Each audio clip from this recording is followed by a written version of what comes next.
Hello, sportsman. You know, you gotta love this time of year if you're a hunter. Time to get out to hunting camp. I'm gonna show you how to set up a hunting camp on a budget. I'm Fred Trost. You stay tuned. I have tips on how you can become a more practical sportsman.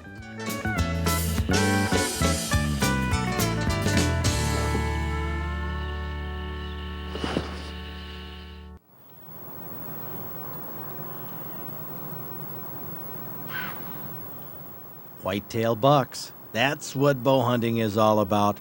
October is the time of year many of us move into the woods with these deer. Last October, we set up bow camp near Tawas. Now, we camped in the traditional way, tents.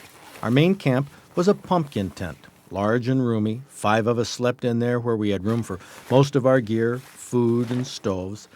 Tim Farragut and I set up the frame and zipped the canvas walls in place. Where was Charlie Keenan? Right where you'd expect him, stocking food, priming the stove, mixing up pancake batter. For some reason, food never tastes better than when you cook it outdoors or have it in hunting camp. But you don't need a big tent for hunting camp. Modern smaller ones will work. This is an auxiliary tent that we set up. This is Charlie's tent. We ended up not using it here at this camp, but it's always good to have it set up just in case. Now, this has an exterior frame. A lot of your modern tents have exterior frames, so the tent hangs inside this. You don't have tent poles inside. Very useful. This tent is lightweight fabric that folds up very small. Now, the thing I like about this tent is it has 2 rooms. Actually, it's partitioned here. So this room you could come in, just say your boots were muddy. This could be the mud area. You could store your gear, your clothes, things like that out in here. Now, this side of the partition is designed for sleeping. This is really a great idea for a tent. And you could probably put, they'll show you how to sleep 6 people in something like this, but I think 2, 3 people max would be comfortable. These tents have big windows. You can see the humidity here from the frost last night. But these windows just zip up at night for sleeping, and it makes a nice little tent. Now, we would have used this tent if it rained, if we had a few more people show up at camp, but as it turned out, we didn't need it. We could survive in the pumpkin tent. Well, this October, our bow camp will be on Drummond Island, where we'll use smaller tents, fold-out campers. I expect we'll find new advantages with a group of individual tents. Like having snoring and non-snoring areas. But no matter what kind of tent you have, some aspects of camp are always the same. We have a path beaten down right here to the facilities, as they're called. It's a very important part of all camps. This is nothing elaborate, but it does the job. Put this between 2 trees. These are 2x4s underneath here. Put some plastic over the top. You need some protection from rain. It keeps it warmer here. Now, I'm going to spare you the graphic nature of this. So I'm going to pull this out. Just stay right there, John. Okay. And here it is.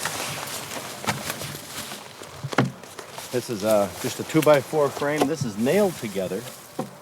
Now, you could use screws in something like this so you can take it down and put it up in other locations. The seat with some tape around it for comfort. And of course, right here, coffee can with the paper. You can see it's been used quite a bit. But that's important to keep that paper dry. Sets on there, goes underneath here.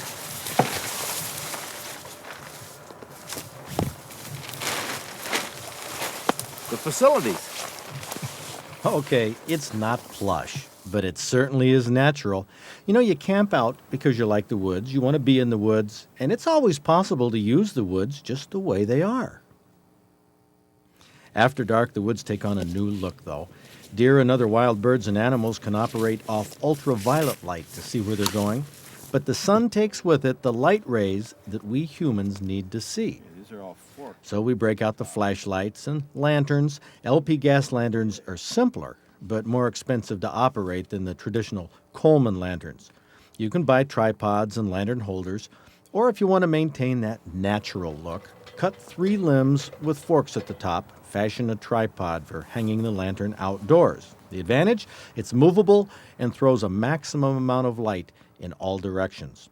You don't have to be a rocket scientist to set up a comfortable deer camp. You can stay in a tent, a trailer, or under a pickup cap.